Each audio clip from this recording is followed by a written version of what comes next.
gobyerno bukas para sa anumang joint exploration sa China tungkol sa West Philippine Sea. Umaabante sa balita si Abante reporter Eileen Taliping.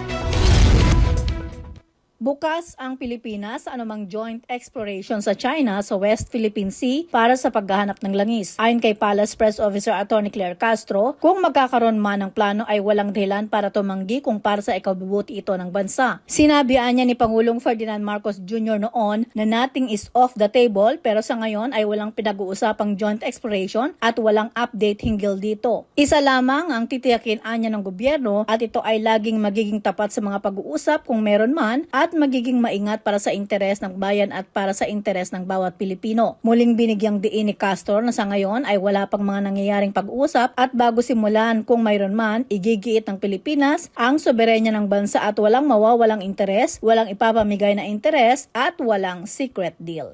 Ako si Eileen Taliping, Abante.